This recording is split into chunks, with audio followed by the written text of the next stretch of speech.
Welcome to the party!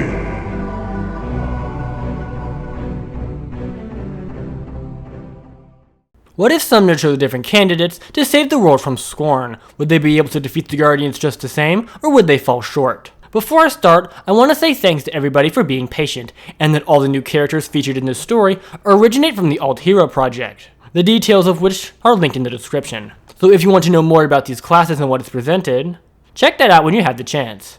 And now, on to tonight's story.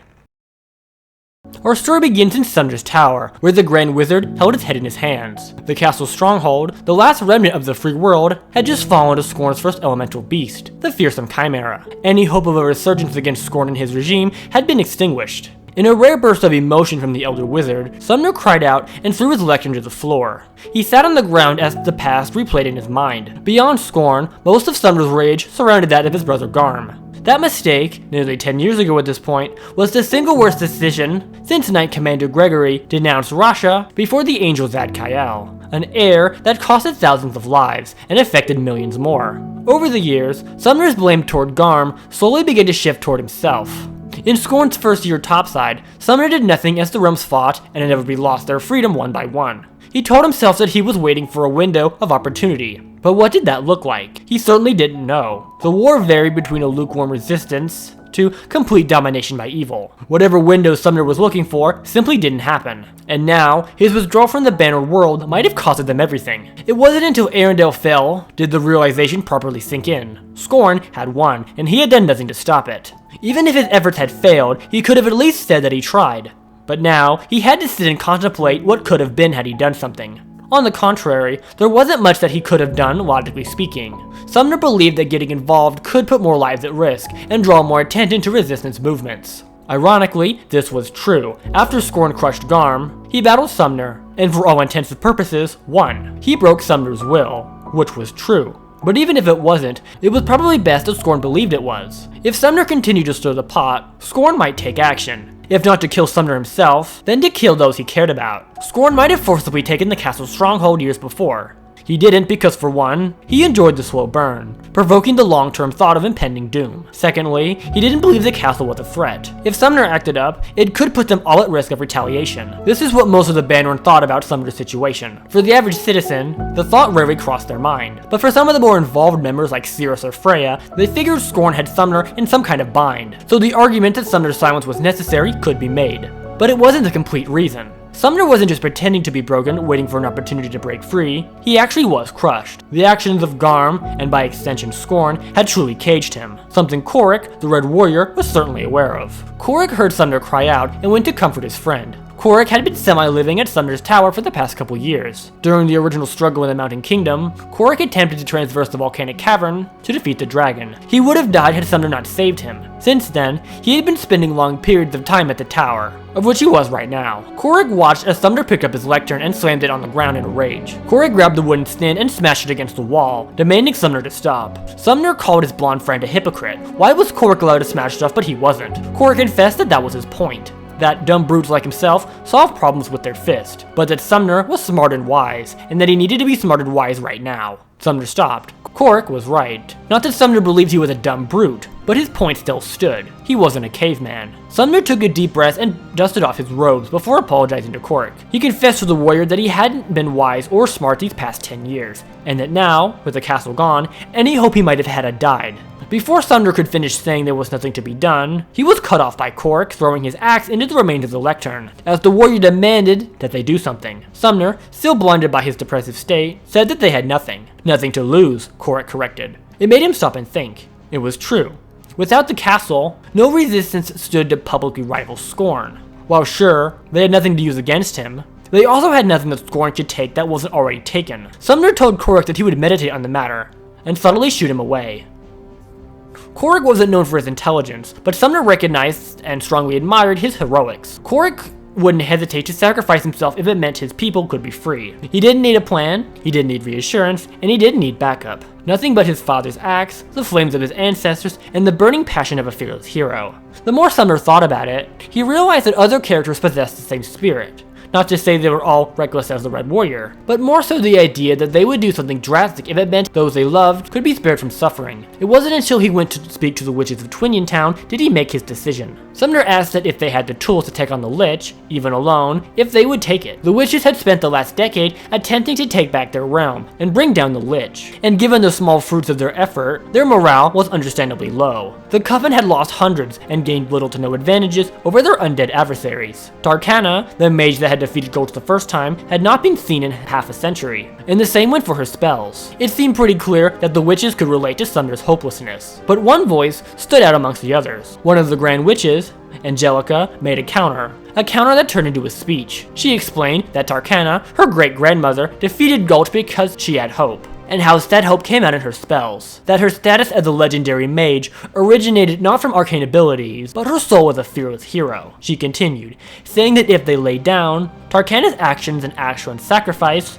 was for nothing. Had she said this before the decade-long war, it would have really rallied them, but now, that attitude was seen to have gotten hundreds killed and no closer to return the Lich to the pit. While most of the witches dismissed this, Sumner was very intrigued. Angelica's spirit was that of Korik's, untamed motivation, refusing to be brought down. Before Sumner could pull her aside for a chat, one of the witches responded with a sarcastic comment. She said that Angelica was just as delusional as Lawrence. Lawrence was the groundskeeper of Ataria Cemetery, but also a member of the Coven. He mostly kept to himself, living in a small shack in the cemetery, rather than the underground village like the rest. Sumner was acquainted with Lawrence, but they hadn't spoken in several years. From what Sumner understood, Lawrence was an introverted, yet adept warlock, especially considering he took up light study late in his life. Despite his peers having a 20-year head start, Lawrence could easily compete with the majority of the Coven. Hearing the name, Sumner raised a question. What was Lawrence delusional about? The witch that brought him up explained that Lawrence had been plotting some sort of solo mission to take down the Lich, and was likely on the cusp of executing it. Sumner was intrigued. Not only was there someone with the spirit he was looking for, but who had a plan. Sumner decided that before confronting Angelica, he would speak with Lawrence. He went into a meditation chamber and reached out to the Watchman. Hearing the call from the Ultraworld, Lawrence entered his own meditation circle and called back. Sumner asked if the rumors of his planned mission to the Witch's Crypt had any merit to it, in which Lawrence confessed that it was true. They spoke on the mountain for several hours, in which Lawrence confessed that he was done living in this broken world, and that he would kill the Lich or die trying. Sumner explained that he was looking into something similar, and suggested they collaborate. Lawrence was overjoyed to have Sumner on board. It wasn't like he wanted to work alone, he simply assumed that everyone else had given up, which was mostly true. They agreed to meet up in Sumner's tower in 3 days to discuss it further. Sumner decided to work with Lawrence over Angelica, mostly because of the pre-planning. Lawrence already had both the motivation and the plan to do it. With Angelica, Sumner would likely have to convince her, and then they would have to form a new plan from scratch. This decision was made mostly to save time and to ensure Lawrence's safety. It was clear that he was going to make a move with or without Sumner's involvement, so it just made the most sense to bulletproof his pre-existing plan, rather than forming a whole new one with someone else. Had that unnamed individual not mentioned Lawrence's name, Sumner would have no idea what he was planning, and Lawrence might have ended up dead, or, I don't know, trapped in a coffin or something. The only thing that worried him was his magic abilities. Angelica was one of the best witches alive at this point in time, and the reprehensive part of Sumner worried that Lawrence might not be able to live up to that. But he figured that with good planning, and maybe even some quick lessons, Lawrence's abilities would be adequate. After returning to the tower, Sumner explained to Korik what he was planning to do: gather a champion from each realm, and assess their options. Korik was thrilled, and told Sumner to tell him what he needed to do, assuming that he was the obvious choice to save the Mountain Kingdom, and from a quick glance, he was. Korik was amongst the strongest and most influential of all the Mountain Men, not to mention their king. But that was Sumner's reasoning for shutting him down. Since the death of King Trian, Korik was the king of the Mountain Men, in which they looked to him for guidance. Sumner argued that the Mountain Men could not afford to lose him, and he needed to protect his people through this hard time. Korik was quick to argue that the best thing he could do for his people was to liberate them. This was a valid point, and it wasn't like Korik's skills were lacking. But even so, Sumner believed the risk was too great. That wasn't the only reason, however. Sumner had saved Korik from what would have been his death in the volcanic caverns once, and sending him back would bring him no joy. It wasn't like he believed Korik wasn't strong enough, but he couldn't shake the parental type of worry he had for Korik. The more they talked, the more Korik understood Sumner's arguments. Korik was taking the issue of the dragon very personally. Trian, his father, was dead because of him. But Sumner reminded him that Trian wasn't just his father, but everyone's king. The entire Mountain Kingdom was mourning him, and they needed something to bring them hope. Trian's son, their new king. They ended up coming to a compromise. Korik would not best Mortal. but he would decide the champion that would, as well as be involved in the planning. Corrick picked his best friend, Lord Dunfear, to act in his stead. Dunfear was unlike the rest of the warrior class because he was a commoner whose status in the arena made him a member of Triumph's court. Dunfear had more than proved his skills for this task, and Sumner concurred. Dunfear's combat style was extremely barbaric, even for a mountain man. Using pure adrenaline and rage, Dunfear's weapon of choice was a set of spiked knuckles and a simple metal shiv. He carried a set of twin axes, but these were mostly for emergencies. Rarely did they leave his back. Corrick returned to the Mountain Kingdom and informed Dunfear on his mission. He didn't really give him a choice. By order of the king, Mortal must be slain. He wouldn't have argued, but he didn't have the position regardless. He told the Berserker to go to Sumner's tower and answer to his orders. Sumner had never met Dunfear before, so seeing this tank enter his tower gave him a bit of a jolt. While Corrick explained Dunfear's fighting style, he left out certain details. Dunfear didn't just kill, he would mutilate, ripping off limbs and tearing heads from jaws with his bare hands. Sumner wanted a champion to defeat Mortal, not an animal like Dunfear. But he would never witness this level of psychopathy from Corrick's champion. Despite everything, Dunfear is said to be a completely different person when relaxed, with Sumner quickly taking a liking to this side of him. With his start in the Forsaken Province and Mountain Kingdom, Sumner went to the safe haven where he knew the castle population would regroup after Arendelle was taken. It was an abandoned church in Temperance, a fail-safe established while the castle was still under construction. Sumner knew the Storm Children would either be the easiest or the hardest to convince to take action. Unfortunately, it was mostly the latter. Most of the Storm Children had never seen combat in their lives, let alone monsters like the Lycan army or the Chimera. And those that had, mostly Valkyrie, hadn't fought properly in centuries. Sumner went to them with the intent to recruit Freya, the leader of the Valkyries and regentess of the castle stronghold. Not only did she have the experience needed, but he had known her for decades and trusted her with his life. After a check-in with the survivors, Freya and Sumner had a chat, in which the wizard explained his objectives and picked Freya's brain about how she felt about the whole ordeal. It didn't take much to convince her. As the Valkyrie princess and the regentess, it was her duty to ensure the safety of her people, and if that meant storming the castle alone, so be it. It appeared that it had been decided. Freya would return with Sumner and formulate a plan of retaliation to defeat the Chimera. She got on top of a table and caught the attention of the crowd. As she was explaining what was happening, a man in the back stood up and demanded she stop. The Storm Children looked toward the corner and cleared a path for a man, dressed head to toe in blue and gold armor, to pass through. Thane Macbeth removed his helmet and looked at Freya. He told her that it was his mission and to stand down. Freya couldn't help but scoff. Macbeth was a noble man, but he was in no position to challenge her decision. At least that is what the Storm Children understood. Sumner knew Macbeth only through reputation. From what he knew, Thane Macbeth wasn't just a Storm Child, but the last prince of the royal bloodline. He was, by birth, to inherit the throne after the death of his father, Idus Royal, which sadly happened way too soon. When Macbeth was 5, King Idus passed away, leaving his 5-year-old son, King of Arendelle. Due to his age, it was decided that Freya would act as regentess until young Macbeth decided that he was ready to take on the crown. But even as he grew up, the title never really called to him. He decided that he didn't want to be king, leaving Freya to rule in his stead. But since the war with the Lycans started, Macbeth found himself questioning his decision, but ultimately believed that Freya's leadership was necessary for the castle's survival. And that was part of the reason he stood up. If anyone was going on a suicide mission to restore what they had lost, it had to be him. Freya was simply too important to lose. And beyond that, the Thane believed that as a royal, it was his duty to protect the castle, not Freya, and that his ancestors would demand action from him. Macbeth explained this to the crowd, and they could understand where he was coming from. It made sense motivationally speaking, but it didn't logically. Macbeth was trained, but he had never been in real combat, only spars and quote-unquote duels with chivalry. He had never fought anyone in a life-or-death situation, especially against monsters like Lycan, a point Freya implied with her response, telling him that his desires to help were noble, but that it was probably in everybody's best interest if he remained here and assisted the survivors. Macbeth dropped his helmet and looked around the room. All eyes were fixed upon him. He took a deep breath and told Freya that he was reclaiming her regional powers of Arendelle, and that by the crest of the royal seal, she would kneel before the orders of her king. The church lay mouth agape as Freya dropped her sword. Whether it be through anger, concern, or commitment, it was done.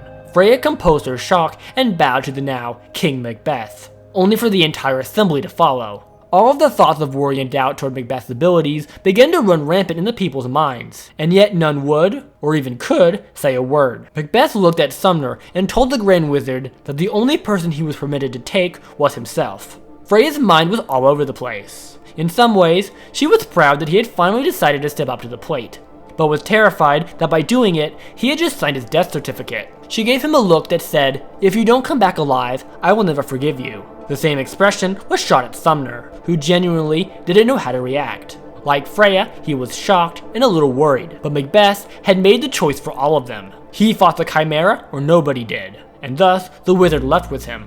Before they left, Freya told Sumner the last known location of the Nema, the last skyship free of the Plague Fiend, and that to make sure that Macbeth didn't get killed. Sumner did his best to reassure her, but just as the future concerned him. Outside the church, Sumner found Macbeth pulling the castle flagpole from the ground. When questioned, Macbeth said he was going to kill the Chimera with it. When they returned to the tower, Sumner introduced the new king of Arendelle to Dunfear of the Mountain Kingdom. After which, he pulled Dunfear aside and explained what had happened with the Storm Children and the little stunt Macbeth pulled to guarantee his spot as castle champion. He requested that Dunfear test his ability and do his best to prepare him for what fighting Lycans might be like. He knew that there was a chance that Macbeth would be badly hurt by the untamed wrath of the Berserker, but that it could also reveal the reality of the situation to the young king. Trying to brush off his concerns around King Macbeth, Sumner met up with the remaining Knights of Skye. When he arrived aboard the Nema, Sumner was disheartened to see the number of survivors was less than 100. He knew the plague attack was bad, but seeing what remained with his own eyes made him even more motivated to act. The leader of the order, Duchess Bjork of Skye, was amongst the survivors, and was the ideal choice for Sumner's mission. Bjork is a Nephilim, meaning she is half angel, which is what landed her the position of unrivaled leader of the Sky Knight Order. The power structure of the Knights of Skye is based on the purity of blood, meaning the closer one is to a true angel, the higher their rank, with the most pure individual reserving the role of Duke or Duchess of Skye. It wasn't just her angel blood that drew her to Sumner's attention, but also her general skills as a swordsman, and the fact that she was immune to the plague virus. Sumner approached her throne and bowed. He thanked her for the audience and presented the basis of his plans. He explained that he was gathering a champion from each realm in a last-ditch effort to take down the Realm Guardians. He continued, stating that he believed Bjork herself was the best candidate for this task. She was the most experienced and most powerful of all of them, and that her angelic grace gave her an extraordinary edge against the Plague Fiend. Bjork was rather torn on the idea. A great part of her wanted nothing more than to atomize the Plague Fiend personally, for the near extinction of their entire race. But what remained of said race made her do a double take. If she attempted this and failed, the remains of her family would be without their leader, and one more Knight of Skye would be lost to the Plague's evil. Before she could respond to Sumner, Bjork's second-in-command, Sir Lionel, stood up and declared that Lady Bjork was forbidden by the code to take part in solo missions, and that only the Knight Commander, or highest-ranking member of the military branch, could take part in such operations. This was true. The code used by the Knights permitted only the Knight Commander to authorize solo missions like this, unless in a state of dire emergency, or declared by higher divinity. In other words, unless it was life or death, or an angel said so, it wasn't happening. It appeared that Bjork's mind had been made for her. The code forbids it. End of story. But before Sumner could shift his efforts on recruiting Lionel, the Knight Commander that was allowed to go, Bjork sighed and spoke up. She told the Blue Knight that he was correct, but argued that the Plague Fiend threat, and by extension Skorne's threat, should qualify as a state of emergency, and how even if it didn't, her status as a Nephilim should qualify as higher divinity. While she had never pulled this card before, nobody could truly find the grounds to argue with it. Yeah, higher divinity was understood to mean angel, but even a half-angel was more divine than any one of them. Lionel pulled her aside and confessed his fears of this mission. The Blue Knight had watched hundreds die to the Plague Fiend. Arthur, Bedivere, and Lucan were all lost before his very eyes, and he couldn't bear the thought of Bjork suffering the same fate. Bjork took a deep breath and said that she understood. But if they let their fear hold them back, they were betraying their fathers in heaven and their way of life. Bjork asserted that she was asking Lionel to allow her to take on this task, and that she had the best odds of defeating the plague. Lionel looked up at the night sky. The stars stared back and awaited an answer. Lionel looked at Bjork, then at Sumner, and announced that by order of the Knight Commander, under the guise of extreme emergency, that Bjork of Skye was permitted to take on the task of bringing the Plague Fiend to justice for the crimes he had committed against their order. The fellow knights pounded their shields in unison as Bjork arose from her throne and joined Sumner for the journey back to the surface. Sumner was halted from opening the door to his tower by the distinct sound of combat. When he opened the door, Sumner and Bjork ducked as Macbeth was thrown over their heads and tumbled down the stairs behind them. "My 7-year-old fights better than you," roared Dunfear as he greeted Sumner and Bjork. Sumner assessed the damage to his tower. Cracks and blood were sprinkled about, and it was clear by Dunfear's untouched armor that it likely wasn't his. Before Sumner could address it, Macbeth charged past them from behind and collided with Dunfear. The berserker grabbed him at the side and guided his charge into the wall. The tower shook as Dunfear chuckled. Macbeth miraculously got to his feet and declared that Dunfear was an animal. Dunfear added that so were the lichens. Sumner's fears around Macbeth were only exemplified by Dunfear's quote-unquote training. When asked directly, Dunfear announced that in the hours they trained together, Macbeth was only able to land one solid punch on him, but also that he was incredibly resilient. He continued, saying that in nearly 6 hours, Macbeth had not stopped for a break once, and seemed just as eager to win as he did when they first started. No matter how hard he was thrown to the ground, he always got back up.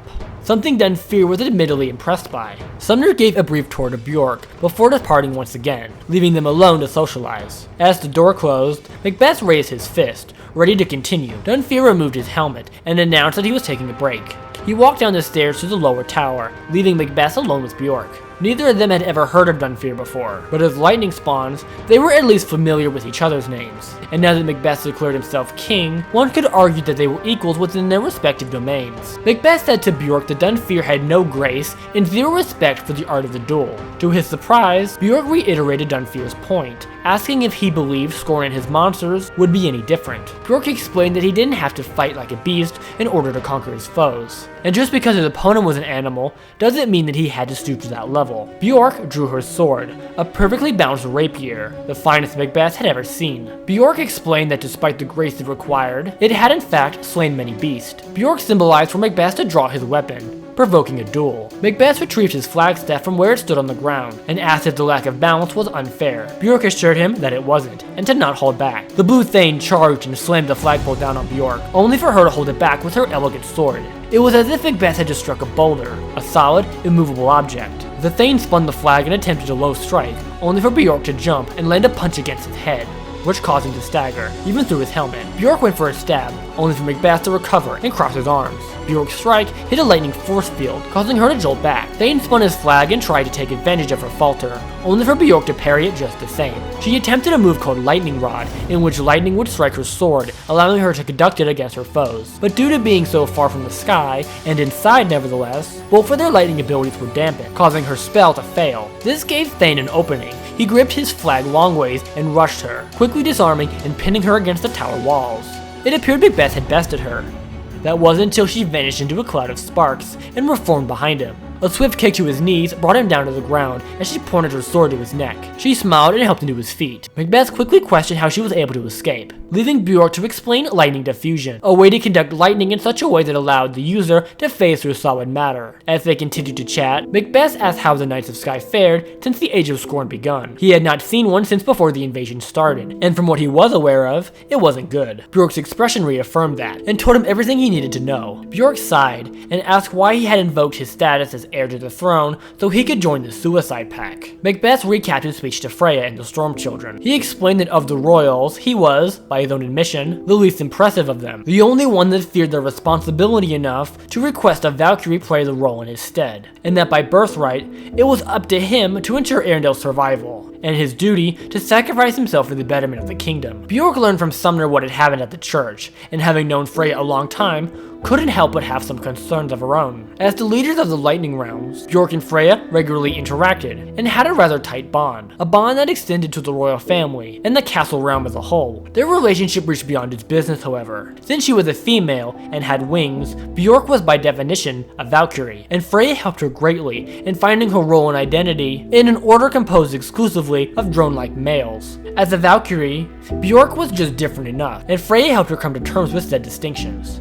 She was also confident in Freya's combat ability. With Macbeth, she just didn't know enough about him to make a judgment. As evident by the duel, she knew that he was trained, but the lack of true experience worried her, not just for the castle's stronghold, but for the lightning races in general. Bjork explained to Macbeth that the castle's stronghold was really the last of them, and that even if the Plague Fiend died now, the Knights of Sky were pretty much dead as a faction, and that the survival of the lightning elementals rested mostly in his hands. She wasn't trying to put pressure or doubt on him with this, mostly just to emphasize the importance of his success, implying that his mission was more vital than hers. This wasn't necessarily true, but in the context of the argument, it was true enough. For the first time since properly accepting the crown, Macbeth was having doubts about his decision. His motivation was certainly unmoved, but perhaps it was true that Freya, or someone else, would have better odds at defeating the Chimera. But then again, what would that prove? That even in the face of impending doom, he stood aside and had Freya do his job for him again. He had to reiterate to himself that he was responsible for Arendelle and his people, and that it was his calling by birthright to see that they were protected. His reflection was interrupted by a knock at the door, and a voice calling Sumner's name. "He's not here," shouted Dunfear as he approached the top of the stairs. Berserker swung the doors open to reveal Lawrence the Watchman. Dunfear crossed his arms and looked down at the significantly smaller mage. Lawrence requested an audience with Sumner, emphasizing that it was on a need-to-know basis. Dunfear loudly repeated that he was not present before slamming the door and walking away. Bjork quickly reopened it and formally stated that Sumner was in fact absent at this time, but that he could come in and wait for him inside. For the first hour or so, Lawrence stayed mostly silent. That was until Macbeth and Bjork began to pick at his intentions. None of them were familiar with Lawrence, and the Twinian Town Warlock could say the same about them, but from their pristine blue armor, he could conclude that they were both lightning elementals, seemingly from different sects. Bjork began to invoke small talk, asking if he was from Twinian Province, in which Lawrence confessed that he was. Neither of them had ever been to Twinian Province, but had heard of the Coven. For Macbeth in particular, this was his third time on the surface, but he had gotten to know a couple of the refugees from the region, and from what he could gather, the realm was suffering from both plague and the waking dead. When asked, Lawrence confessed that it was true, and that he was hoping to do something about it very soon. Understanding now that Lawrence was the province champion, the Lightning Heroes explained that they were gathered for the same purpose. Lawrence hadn't gathered that Sumner planned on liberating all the realms from their guardian, but considering that Sumner represented all of them, not just those nearest to his tower, it made sense. Macbeth inquired about Skorne's guardian in the Forsaken Province. Was it really a giant zombie? Even through Lawrence's skull mask, they could tell that he was fuming mad. Lawrence took a seat on the edge of Sumner's platform, where he proceeded to explain that Skorne's enforcer over the realm wasn't just a zombie, but quite possibly the most evil man to ever exist. Lawrence explained that Judge Baron Gulch suffered some kind of psychic break, and proceeded to, quote-unquote, lawfully execute over 100 innocent civilians, including his own wife and daughter. He didn't say that second part, but Bjork and Macbeth could conclude that this was personal. The psychic break he mentioned was actually caused by an evil spirit. Whether the spirit was just influencing his thoughts or full-on possessing him isn't clear, but Lawrence didn't know either way, and he likely wouldn't have cared. Him or not, it was his face, and his fault. Lawrence went on to explain how he started to study magic with the witches, so he could take revenge on his family's killer. He joined them in a confrontation in which they managed to bring Gulch down, but not without losing several of their brothers and sisters. Lawrence gripped his staff and said that the Lich wasn't just an oppressor, but a symbol of darkness, the face of death, fear, and evil itself to those who were cursed to live through it. He believed that Skorne choosing him of all things to impose his rule over them was worse than had he just killed them all himself. In truth, Skorne picking the Lich to be his guardian was completely coincidental. He had no knowledge of the Lich's history and reputation when he brought him back, but he was pleasantly surprised when he learned how the locals felt about him. Bjork fixed on Lawrence's yellow eyes through his mask, and assured him that Gulch's days were numbered. The conversation made Bjork stop and assess her own grievances with the Plague Fiend. When Lawrence was telling his story, Bjork was thinking to herself that her mission with the Plague Fiend wasn't personal and just her duty as the child of Kerslake. But that obviously wasn't true. Plague had killed hundreds of them, her brothers, many of which she had known her entire life. Emotions are a complicated subject when it comes to angel spawn. Equinox angels, aka Knights of Sky, are extremely cold when compared to regular humans, very monotone and blunt, something that reflects on their lifestyle. Since Bjork was half Valkyrie and half Dominion Angel, she was more emotionally driven than her brothers, but still struggled to relate to deeply personal situations. Of the four of them at the tower, Lawrence, Dunfear, Macbeth, and Bjork, Lawrence was the only one that was truly suffering on a personal level. While Macbeth had lost his home because of Skorne, most of the castle population was able to escape, meaning that he wasn't mourning the same way. The same went for Dunfear. Other than King Trian and a few other warriors, Dunfear hadn't really lost anyone close to him, and those that he did lose died nearly 10 years ago. In other words, he was already over it. Sure, he was pissed, but he wasn't broken. As for Bjork, her biology didn't really have mourning in the cards. Though she tried to comfort Lawrence the best way she knew how, it came off as rather hollow. Lawrence didn't blame her for this, but it didn't make it any better. Lawrence felt completely alone in his grief. Not to say other witches in Twinian Town felt different about Gulch, but they really weren't willing to talk about it, especially with him, the Black Sheep of the Black Sheep Club.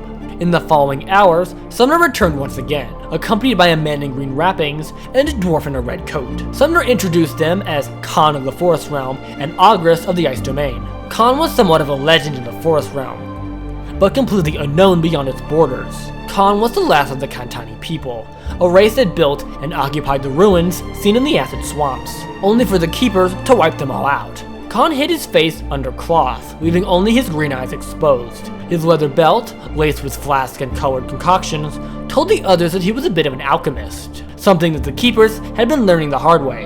Khan could be described as a bit of a drifter in the Forest Realm, never staying in one place for long and supporting a family of one. Since the rise of Skorne and birth of the Spider Queen, Khan had been a constant thorn in their side, constantly ambushing groups of keepers and nearly taking out General Pterodon on more than one occasion. It got to the point where Pterodon had a dedicated group just for hunting Khan. Sumner was aware of Khan's efforts and was lucky enough to find him and propose his plan. Khan had never encountered Silver the Spider Queen before, but the idea of taking her out sounded promising. At first, Khan thanked Sumner for the idea, but was confident that he could handle it alone. It was looking like Sumner might have to find another champion, an elven warrior perhaps. But before that could happen, Khan stopped and thought. He refused Sumner's offer on the grounds that he didn't particularly trust others, preferring to work alone. But then he stopped to consider who it was that was offering him aid. Khan didn't really know Sumner, but he knew of his reputation as Guardian of the Realms. He wanted to ask Sumner if he was as influential as others believed, why hadn't he acted before? Why today, 10 years later, is it now time to stand up against this evil? But he recognized that the same question could be used against him. In all that time, he could have at least observed the Spider Queen to see what she could and couldn't do.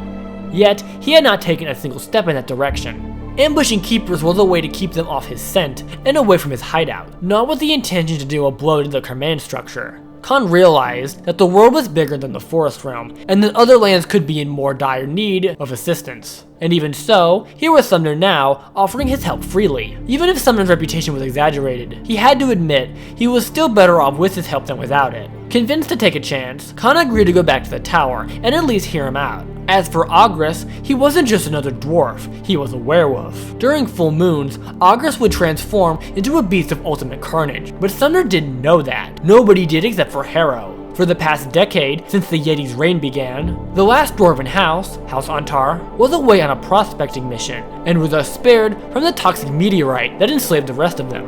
A dwarf named Harrow was the commanding officer for this team, and thus was the highest ranking survivor. They had been living in an abandoned stronghold several miles from the mining complex, which is where Sumner found them. Since House Antar was exclusively warriors, arguably the best warriors of the kingdom, Sumner was confident that any one of them could make an adequate champion.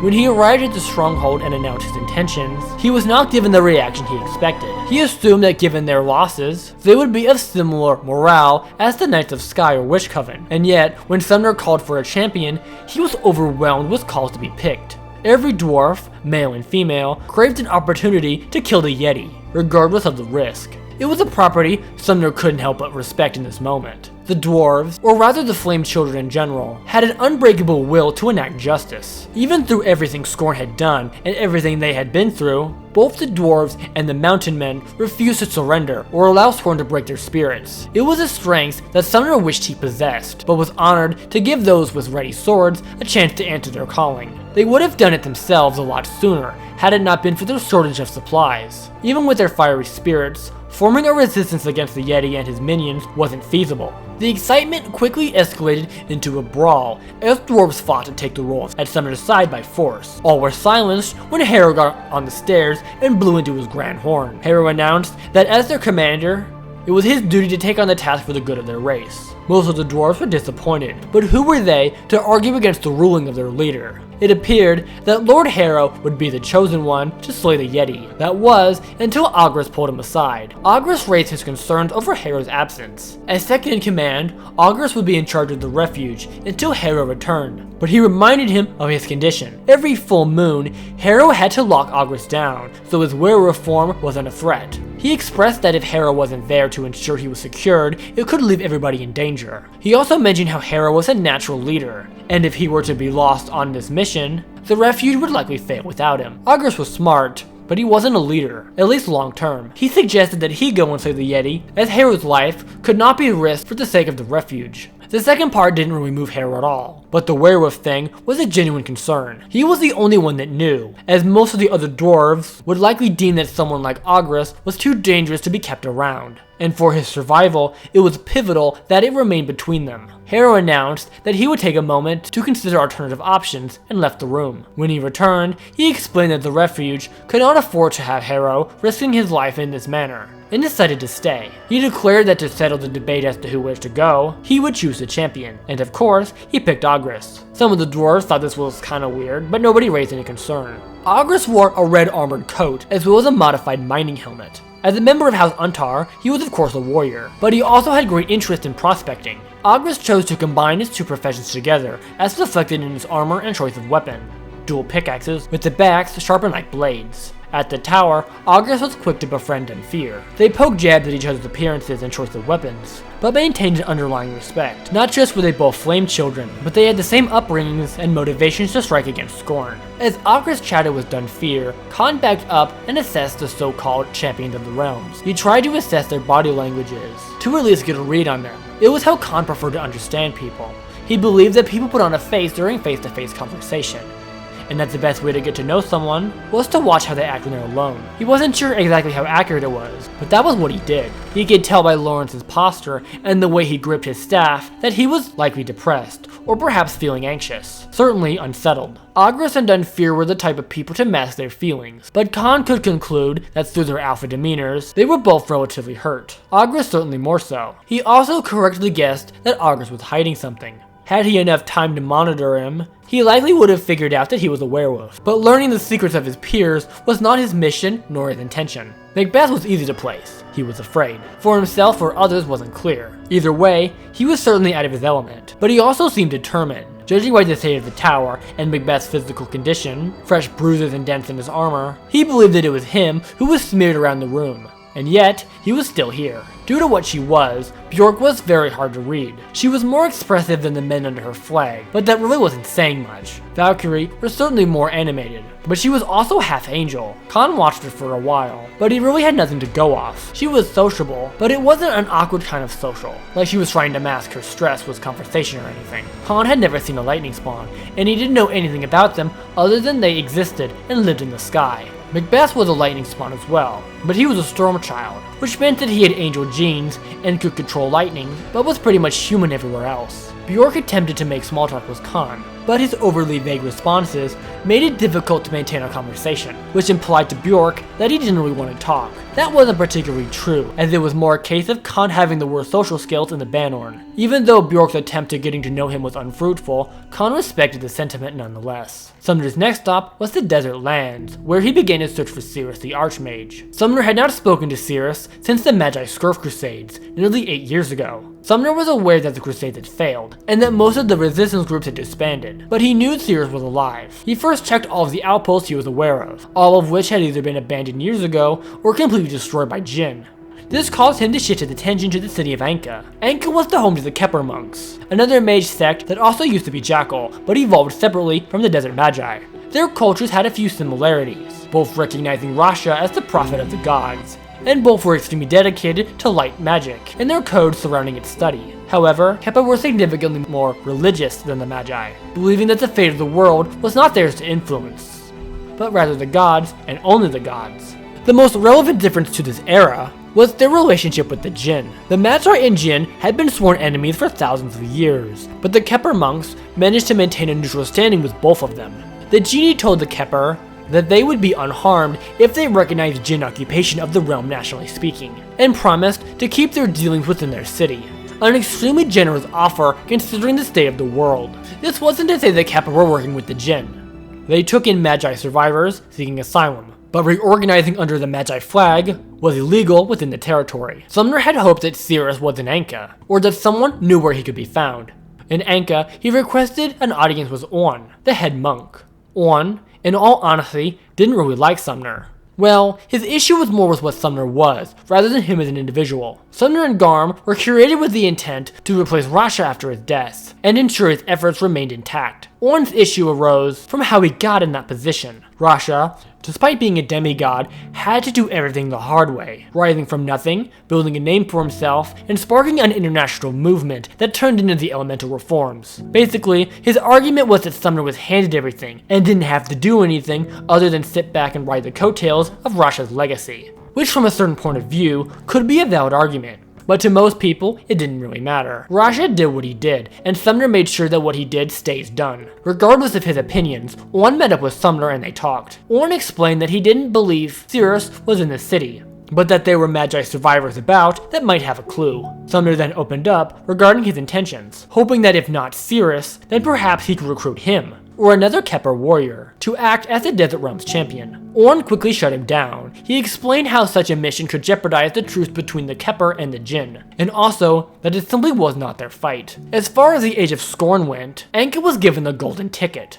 While sure, it was sad that the Magi was purged the way it was, and that Skorne's rule was in fact bad, it was not worth it to them to risk joining the lot. Had they been suppressed, affected by the Jinn occupation, or something else under Skorne's seal, it might have been a different story. But as it stood, there wasn't a chance. Sumner tried the "It's for your realm" card, but that really didn't work. Anki was by all definitions part of the Desert Realm, but their local government, also known as the Kepper Oligarchy, operated separately, and was recognized by both the Magi and the Jinn. So to say the Kepper represented the Desert Realm like the Magi did, wasn't true. They represented themselves, and the semi-sovereign city they resided in. Ornn told Sumner that none of the Kepper monks nor the Hollow Knights were permitted to join him, and that anyone that left with him was not allowed to represent Anka or the Kepper Order. Sumner was distraught by the conversation, but shifted his efforts to finding anyone associated with the Magi. At one of Anka's shady taverns, he would make a breakthrough. Sumner locked eyes with a mage sitting at one of the tables. He recognized him as a member of Cirrus's court. Sumner approached his table and sat down. The man said that he thought Sumner was dead, in a somber tone. Sumner got straight to business, asking if the man knew where he could find Cirrus, to which he said no, and that if he was looking for Magi outlets, to save his time, as all were lost. Sumner whispered that he needed a powerful mage, in a plan to defeat the genie. The man, who introduced himself as Mings the Jove, said to look no further, as he had found his man. Sumner thanked him, but implied that he was much more comfortable working with Cirrus. The two had known each other for years, and Sumner was familiar with his magic, making a plan easier to construct. He wasn't saying Mings couldn't do it, but that he simply didn't know him, or what he was capable of. As Sumner would later learn, a Jove wasn't just another mage. Firstly, he didn't use a staff or wand, but rather heavy gauntlets to conduct his magic. Mings preferred to fight with more agility than a typical wizard, and a staff or wand could hinder that, so the gloves were a compromise. He could also charge them with light magic, giving him the illusion of super strength. Mings was also very young, 23, which to a people known to live multiple centuries meant he was pretty much still a baby. He was barely old enough to be considered an apprentice when the Jinn first attacked Impera. The training that he did receive was mostly a hodgepodge of whatever spells he needed to know to fight and survive. He didn't know Demon Skull, but he could make a disc signet, which was also considered a master spell. His abilities ranged from young level Hocus Pocus to stuff reserved for the Archmage himself. He even picked up a few Kepper tricks while living in Anka. With his powers being all over the place, Sumner would have an even more difficult time assessing them when planning their move against the genie, because his lack of structural training meant there was no guarantee as to what spells he knew and which he didn't. Sumner was left in a rather difficult spot. This was already taking longer than he'd wished, and he had no other leads as to finding Cirrus. If Mings left now, there was a chance that he wouldn't find another suitable candidate, leaving him stuck out of luck. It was either take a Jove with him now and find a way to make it work, or risk not finding a champion altogether. Mings was young, but very motivated. Sumner asked him if he was willing to risk his life to slay the genie, in which Mings said he was. He was understandably sick of war and could heavily relate to Lawrence. The genie and the Jinn as a whole were to a Jove what the Lich was to Lawrence and the witches. He wasn't just Skorne's weapon, but an ancient evil, given a chance to ruin them all over again. He decided that he didn't have time to keep skinning the desert for Cirrus, and a Jove was likely the best he was going to get, and thus agreed to take him back to the tower. Now with 7 champions,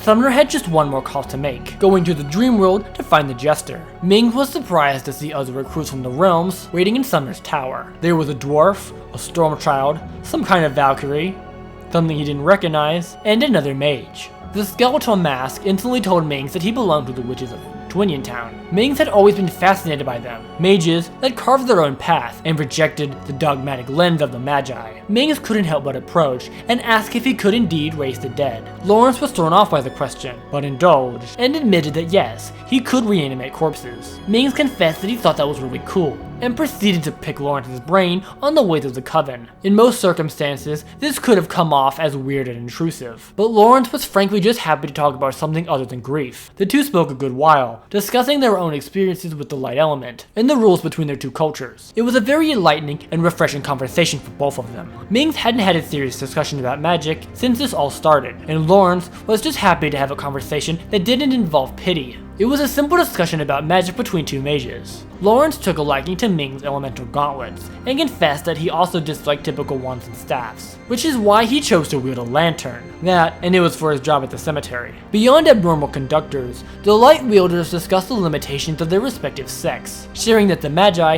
based their rules on tradition and what was considered pure by the ancient jackal, and that the Coven based their rules on principle. Typically, if a spell didn't put anyone at risk, it was fair game. Mings asked Lawrence if he could do blood magic, in which Lawrence lied and said that he couldn't. In reality, Lawrence had learned to manipulate the light found in flesh and blood. It wasn't the vampiric madness conducted by the Reavers, but it was blood magic nonetheless. Reavers had the ability to fuel their spells with the life force of other beings instead of the light element. Lawrence could control blood and tissue, but he didn't feed from it. It wasn't quite as bad as the alternative, but the witches would still be mortified to know that their fellow warlock could do such a thing. Lawrence only used it for good, advanced healing, and other medically related purposes, but he admitted that it could be used for unimaginable violence if intended. Mings, on the other hand, was squeaky clean. The most taboo thing he could do was cause hallucinations on the weak-minded, something that pretty much every mage knew how to do to some degree. Those that chose to maximize his power could even make these visions appear physical, as done by Rasha when he caused the then king of the Mountain Kingdom and his entire court to believe they were under attack by a swarm of hornets, with not a single bug nor sting actually existing. A Jove could do simple visual and auditory tricks, but nothing like that. Meanwhile, Sumner was having no luck with the Jester. He traveled to the Lost Carnival, where they appeared to be having a little imp problem. Sumner laid out some ingredients and began to paint a circle on the ground. With a spell that nearly knocked him out, he successfully summoned the Green Jester to the circle. The Jester jumped forward and gave the Grand Wizard a bear hug, nearly knocking him over. After exchanging greetings, Sumner requested a favor. He needed to get the Dream Shard and asked if he knew where it was. Jester nodded and said that Fear's shadow had the shard. Sumner didn't know what that meant, but the Jester knew where it was, which was good enough for him. When asked if he could retrieve it, Jester said no. No reason. He just said no. He said that he just wasn't up for it, and to try asking again later. Sumner knew better than to argue with the Dream Spirit, but he didn't have time for Jester's little mind games. Sumner was starting to panic a bit. He needed that Dream Shard, and the Jester was his only contact here, or at least the one that he knew actually delivered. Sumner took a deep breath, repeating that he needed a champion and couldn't do this without him. Jester looked around until his gaze fixated on something tiny moving along the fence. It was a worm, a tiny little grub slowly making its way down what the dream world said was a fence post. Jester passionately pointed at the larva and boomed, "You!" in a perfect Sumner impression. "Do you take on the task of retrieving my grocery list from the mysterious Shadow Wraith?" Truly defeated, Sumner threw his hands up and turned around, only for a new voice to recapture his attention. Sumner spun around to see a young girl sitting on the fence in place of the worm. She looked no older than 14, with long ginger hair, ghost white skin, and intense brown eyes. She wore a green and orange skirt with puffy cuffs at the shoulders, and a dark corset over top. She stared off into space and shrugged at the Jester's question, going back between "I don't know" and "maybe," before finally landing on "sure." Sumner was not confident in this idea at all, but it was starting to look like she would have to make do. Sumner pulled the Jester aside and asked if he honestly trusted her, and that thousands of lives depended on this mission. Jester turned around and looked her up and down, before turning back and saying, "Not really." Sumner rhetorically repeated Jester's answer and asked how long he had known her. Jester began to count on his fingers, and after pondering, said about 25 seconds, leaving Sumner completely mortified. This wasn't true. He had actually known her for thousands of years, but he couldn't turn down the opportunity to freak Sumner out, which in his mind paid off. Jester did his best to drop the act and confirmed that she could do it. When asked again, why couldn't he just help out himself, Jester sighed and said, "Because ill-tempered birds, Sumner," as if it was stupidly obvious. Right, ill-tempered birds. Now it all made sense. Left yet again without an alternative, Jester turned to the girl and said if she was actually doing this, to come back with him to the tower. Partly to make faith with the other heroes, but mostly so he knew where she was, because he had no way of finding her again if she stayed here. As she rose from the fence, she reached into the bush and retrieved a metal pot. She placed it on her head and started to walk with Sumner. Sumner didn't comment on the cooking utensil, but his staring made the spirit proclaim that it was armor, because duh, what else would it be? When they returned to the tower, the acrobat, as she would be called, quickly became the center of attention. Dunfear truly had no words as she walked past. His staring was so blatant that the acrobat stopped in front of him and crossed her arms. It was truly bizarre. Here was Dunfear, a nearly 7-foot-tall berserker with muscles and weapons galore. And then there was her, a little girl armed with nothing but a pot and a deck of cards. The only thing Dunfear could get himself to say was, "Nice pot," in a half-genuine, half-sarcastic tone. Acrobat smirked and handed him her head pot. The second she let go, it fell to the floor, taking Dunfear's hands with it. It was as if she had just dropped Mjolnir on his palms. As big as he was, he couldn't even get it to budge, leaving him to struggle as she walked away. When in the overworld, dream spirits were bound by reality, locked to one form, and had to play by the rules. But that didn't mean that they couldn't bend them a little. Acrobat quickly made a beeline for Khan and called out, "Cantani," in a rather enchanting tone. She rested her head on his shoulders and clung to him like a moth to a light bulb. One thing that is understood about dream spirits is that they are naturally drawn to acid elementals, particularly forest residents. The acid energy they produced was closer to dream worlds, but was restricted to only behavior granted by the laws of reality. It was a truly intoxicating aura to them. Khan was very much aware of what she was. She was a dream spirit. It was clear by her appearance and the pot stunt, but this weird attraction confirmed it. Khan had discovered that the best thing to do in this situation was to remain still and let them do their thing. He didn't speak to her because he knew that she wasn't interested in having a conversation, and just wanted to feel his aura for a minute.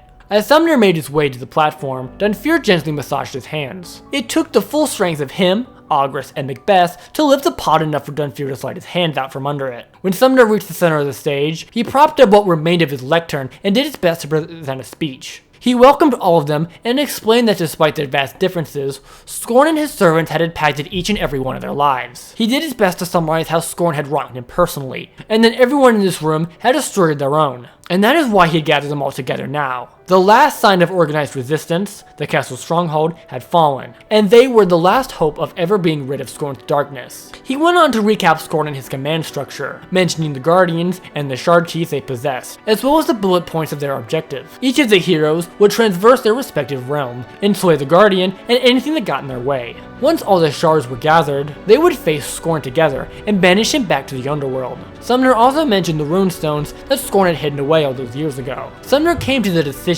that banishing Skorne back to the underworld simply wasn't enough. The risk of him returning, or being summoned again, was just too great. He needed to be certain that Skorne's threat to the banner was fully neutralized. He didn't mention his underworld mission to the heroes at the time, believing it was best to not overwhelm them, but he did emphasize the importance of the runestones. Dunfear stood up and addressed the elephant in the room. If entire armies and organized resistances couldn't defeat the Realm Guardians, what made Sumner think that any of them could fight through entire armies single-handedly, and then defeat a Colossus on top of that? He raised a valid point. It took the entire Witch Coven to defeat Gauntlet the first time, and that was prior to his upgrades, and all of them could testify to such a point. Sumner explained that he intended to utilize legendary artifacts to exploit the Guardians' weaknesses, and that he was going to speak with each of them individually and formulate a plan. This eased their concerns a little, if only slightly, but after all, they knew this would be a daunting task when they agreed to come along. Desperate times called for desperate measures, and this was the best they had. Sumner looked down at his champions and quickly considered the consequences of his pick. With some of them, such as Bjork, Dunfear, and Khan, he had high hopes for. He knew that they were competent and skilled enough to formulate a solid plan of attack. On the other hand, some including Macbeth, Mings, and the Acrobat, Sumner couldn't help but stress out. With Thane and Monk, Sumner didn't really know them well, and feared their abilities weren't up to par. As for the Acrobat, he didn't even know where to begin. He wasn't even sure if she understood what they were trying to do. He knew from experience with the Jester that even through the jokes and the, jesting, he always came through and got things done. But the lack of any reassurance around this other spirit couldn't help but make Sumner a bit paranoid. But whether he liked it or not, this was who he was stuck with. The Yellow Watchman, Red Berserker, Blue Thane, Blue Duchess, Green Cantani, Yellow Monk, Red Excavator, and Green Acrobat were the last hopes of bringing Skorne to the ground. Would they be enough? Sumner wasn't sure, but they would have to do. The Grand Wizard stared out the window, overlooking the temporal landscape. Everything rested on his shoulders now. Lawrence's family, King Trian, the royal family, the Knights of Sky, the elves, the magi, and the dwarves would all be avenged as Sumner prepared the horns of war to kick off this dark legacy. And that, mighty heroes, is part 1 of our story. Thank you so much for joining us tonight. So this was gonna be one story, but I quickly realized that I would rather make each realm its own story, both to provide more detail on the adventures and be able to give each character more individual attention. Next part will probably be about Lawrence and the province, unless we decide to do arcade order, in which we'll do Bjork first. Either way, there's more to come. As I mentioned at the beginning, all the new characters in this story aren't actually new and come from the old hero project, which is exactly what it sounds like. Another hero for each Gauntlet realm. Document is linked below. Next, we're gonna be covering the first section of the Gauntlet iceberg, so stay tuned for that. And I have a few more ideas after that, which we'll upload between this series and the iceberg videos. So definitely have some plans. So yeah, thanks for tuning in and have an awesome day. Fare thee well, heroes.